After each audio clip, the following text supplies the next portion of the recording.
ਤੇ ਹੁਣ ਮੈਂ ਕਿਹਾ ਉਹ ਸਮਝਾਣਾ ਸੀ ਨਾ ਉਹਨੂੰ, ਮੈਂ ਕਿਹਾ ਤੂੰ ਤੇ ਮੈਂ ਹਿਸਾਬ ਲਾਈਏ ਵੀ ਸਾਡੇ ਕੋਲ ਕੋਈ ਨਹੀਂ, ਉਹਦਾ ਤੇ ਹੈ।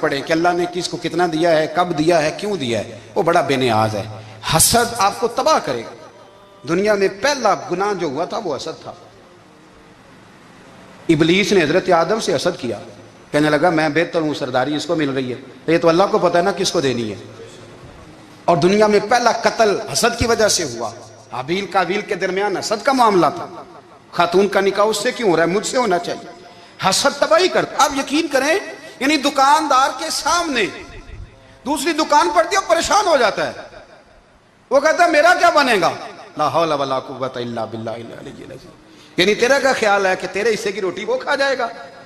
اتنا چھوٹا دل، یعنی تیرا موقف یہ ہے کہ تیرے حصے کا نصیب اس تک چلا جائے گا، یہ تیری خواہش ہے۔ ایک دوسرے کی کمزوریاں بیان کرنا، اس کا تو مال ہی ناقص ہے جی، اس کے تو پاس ہی کچھ نہیں، یہ تو کمزور لوگوں کا طریقہ ہے۔ میرے رسول کریم علیہ السلام گزر رہے تھے، پت جھڑ کا موسم تھا، خزاں کا موسم تھا، درختوں کے پتے جھڑ رہے تھے، صحابہ کو ساتھ لے کے حضور گزرے اور ایک درخت کی ٹہنی کو پکڑ کے حضور نے ہلایا۔ صحابہ فرماتے ہیں کہ چھم چھم اس کے پتے گرے، زمین پر ڈھیر لگ گیا۔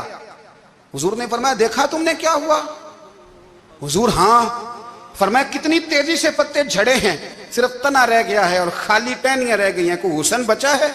حضور نہیں۔ تو نبی کریم فرمانے لگے جو حسد کرتا ہے نا، اس کی نیکیاں بھی اسی طرح جھڑ جاتی ہیں، اسی طرح۔ اور ایک جگہ حضور فرمانے لگے جس طرح راکھ لکڑی کو آگ کھا جاتی ہے، جس طرح لکڑی کو آگ، جب آگ کھا جائے تو پھر لکڑی کو لکڑی نہیں کہا جاتا، راکھ کہا جاتا ہے، کوئلہ کہا جاتا ہے، اس کی اصل باقی یعنی اسے کھائی جاتی ہے۔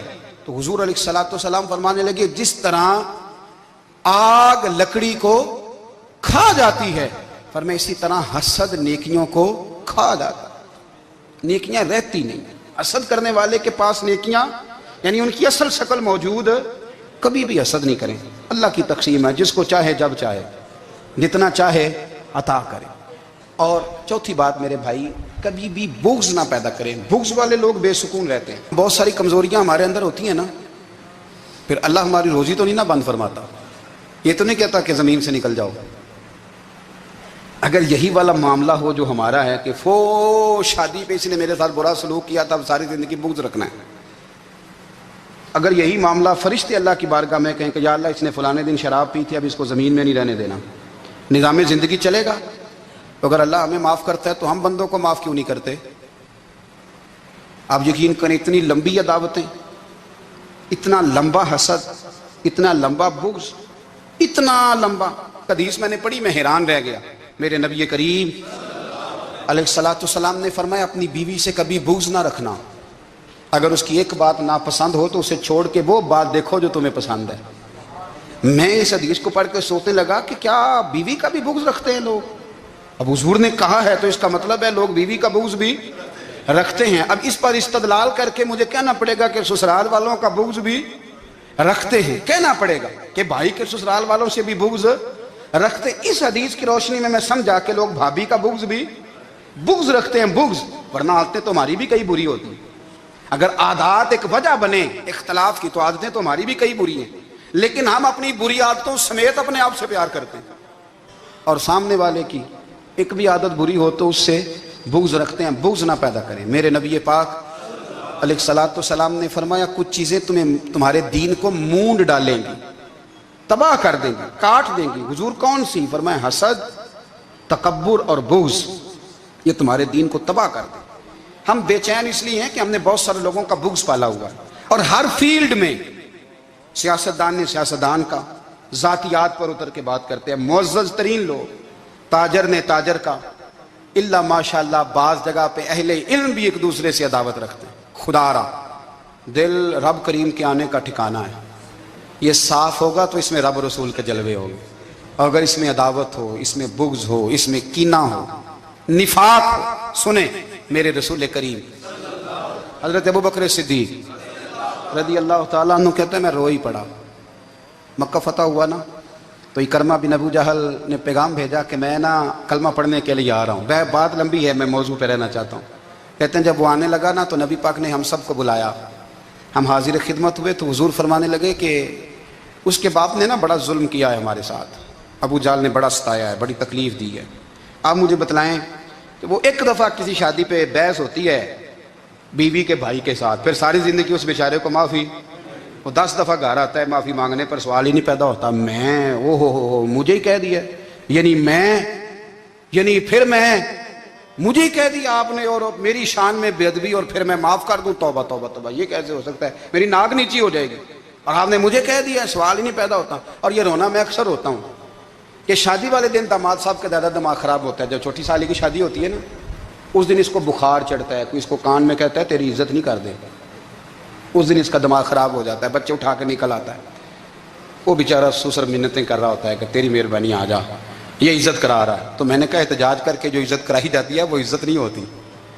ہاں یہاں مانگ کے عزت لیتے ہیں لوگ, یا احتجاج کی کوئی عزت ہے؟ آپ کے اندر کمالات اتنے ہوں کہ آپ کی عزت کرنے کو دل چاہے, یعنی مزہ آئے, یعنی لطف آئے, یعنی آپ دور بیٹھے ہوں تو کسی کا دل کرے آپ کو اسٹیج پہ بلانے کے لیے. یہ کیا بات ہوئی کہ چھائے جانا اور بھاگ کے آگے جانا, ان سے نکلیں.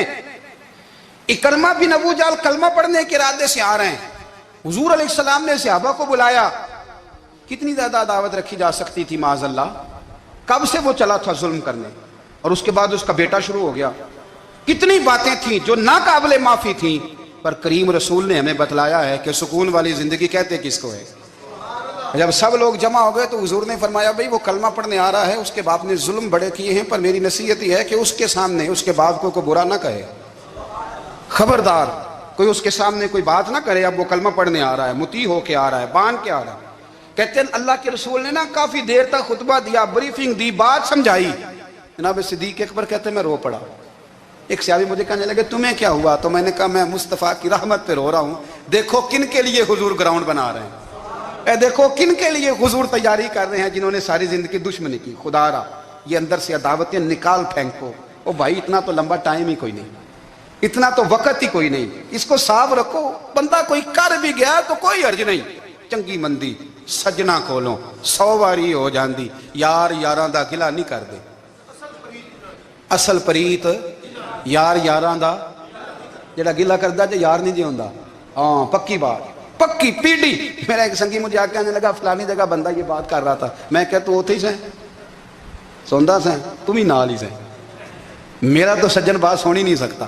چنگی مندی سجنا کولوں 100 واری ہو جاندی, یار یاراں دا گلا نہیں کر دے. اصل پریت جنہاں دی. ہاں جو بندے پھر ہوتے اس طرح کے, ان کے لیے بھی میاں صاحب نے کہا ہے, ان کے لیے بھی میاں صاحب نے کہا ہے, ان کے لیے بھی آپ نے بات ارشاد فرمائی ہے. آپ نے فرمایا چنگا ہویا لڑ نیڑیوں چھٹا, کتے عمر نہیں لنگی ساری.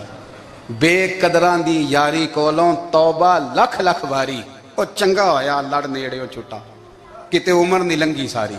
جو اس طرح کا تھا نا شکوے کرنے والا, بغض رکھنے والا, فرمایا بے قدران دی یاری کولوں توبہ, یعنی لاکھ تے لاکھ کنے ہو گئے, یعنی 2 لاکھ باری توبہ کی تھی انہوں نے, گنی نہیں جا سکتی جتنی میاں صاحب نے توبہ کر دی. بے قدرے دوست, بے قدران دی یاری کولوں توبہ لکھ لکھ باری. چنگا ہویا لڑ نیڑیوں چھٹا, کتے عمر نہیں لنگی ساری.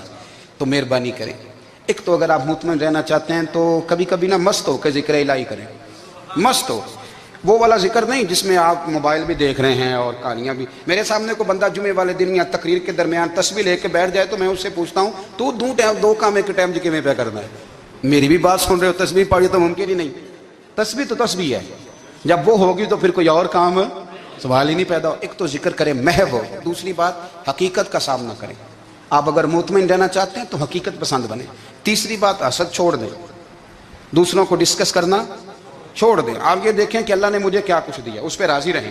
اور چوتھی بات عداوت چھوڑ دیں, سینے میں کینہ چھوڑ دیں. آپ کی زندگی مطمئن ہو جائے گی, آپ خوشحال رہیں گے. وہ جو آپ لفظ کہتے ہیں نا کہ میں بور ہوں, میں پریشان ہوں, اس سے آپ نکل آئیں گے. اللہ ہمیں محبوب کی غلامی میں زندہ رکھے, غلامی میں موت.